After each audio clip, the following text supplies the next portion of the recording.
How to edit or delete Cronjob via cPanel. Log into your cPanel account and you will be on this page. Scroll down to the Advanced section and click the cron jobs. Scroll down to the bottom of the page. Current cron jobs are listed here.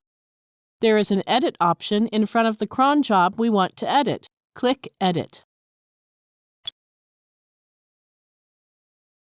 You can change the time and frequency of a cron job. For example, let's change it from once a day to once an hour.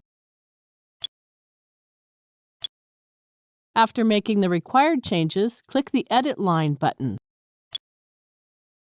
That's it. We have successfully edited the cron job.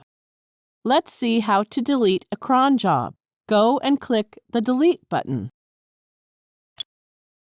Click Delete again.